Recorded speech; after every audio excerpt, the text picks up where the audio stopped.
Banser akan turun tangan pertama kali yang akan di depan gebuk gerakan ini kalau memang kita sudah nilai bahwa ini akan menjadi cita-cita khilafah, itu akan mewujudkan cita-cita khilafah.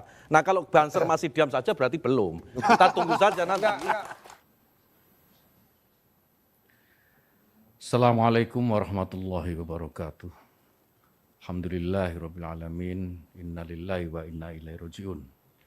Bapak Ibu sekalian, ketika pertama kali saya mendapatkan berita bahwa saya harus menerima amanah sebagai salah satu pembantu Bapak Presiden dan Wakil Presiden di kabinet ini sebagai Menteri Agama, tentu yang saya rasakan adalah kaget. Karena dalam mimpi yang paling liar saya tidak pernah membayangkan menjadi Menteri Agama. Tetapi apapun tugas amanah yang sudah diberikan ini, saya sudah bertekad untuk mewakafkan seluruh hidup dan apa yang saya miliki untuk bangsa negara.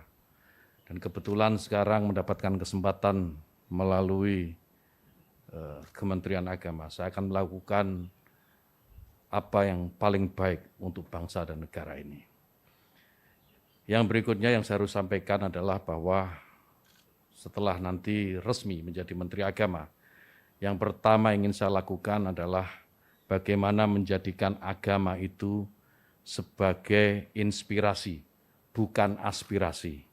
Artinya apa? Bahwa agama sebisa mungkin tidak lagi digunakan menjadi alat politik, baik untuk menentang pemerintah maupun merebut kekuasaan, atau mungkin untuk tujuan-tujuan yang lain. Agama biar menjadi inspirasi dan biarkan agama itu membawa nilai-nilai kebaikan, nilai-nilai kedamaian dalam kehidupan berbangsa dan bernegara. Kemudian yang kedua tentu tugas yang tidak mudah, yaitu bagaimana bisa meningkatkan yang pertama adalah ukhuwah Islamiyah. Kenapa ukhuwah Islamiyah? Karena kita tahu bahwa mayoritas warga negara ini adalah pemeluk agama Islam. Maka negara ini akan damai, negara ini akan tentram jika sesama Muslim, sesama umat Islam ini memiliki ukhuwah atau persatuan di antara mereka.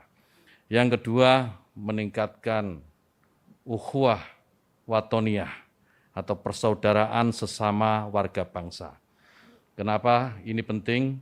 Karena kita tahu bahwa Indonesia ini merdeka, Indonesia ini lepas dari jajahan kolonial, itu karena perjuangan oleh semua agama, bukan hanya Islam.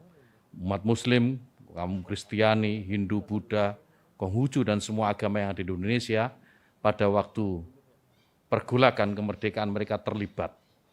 Sehingga maka penting ukhuwah watoniyah ini kemudian kita bangkitkan kembali agar tidak ada satu kelompok pun, tidak ada satu agama pun yang mengklaim merasa paling memiliki negara ini. Semua berhak memiliki negara ini. Kemudian yang ketiga, ukhuwah basyariah, persaudaraan atau persatuan sesama umat manusia. Saya sering mengutip dalam beberapa kesempatan apa yang disampaikan sahabat Nabi, sahabat Ali karamallahu wajhah, bahwa mereka yang tidak saudara dalam iman adalah saudara dalam kemanusiaan. Ini saya kira penting untuk menjadi kesadaran bagi seluruh warga bangsa ini. Jika ini dilakukan, maka saya meyakini ke depan Indonesia ini akan jauh lebih tentram dan pembangunan yang tadi sudah disampaikan oleh beberapa calon menteri tadi, itu akan lebih mudah untuk diwujudkan. Kemudian yang ketiga yang tidak kalah penting adalah bagaimana bisa memajukan pendidikan agama di lingkungan Kementerian Agama. Pendidikan agama apapun, termasuk tentu di dalamnya adalah pondok pesantren. Bagaimana pondok pesantren bisa didorong mandiri dan pada akhirnya akan melahirkan kader-kader terbaik bangsa, kader-kader terbaik yang bisa memberikan sumbangsih terbaiknya untuk bangsa dan negara.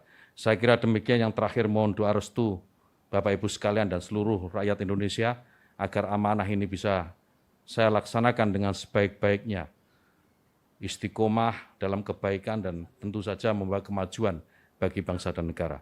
Allahul muwaffiq ila aqwamit thoriq. Wassalamualaikum warahmatullahi wabarakatuh.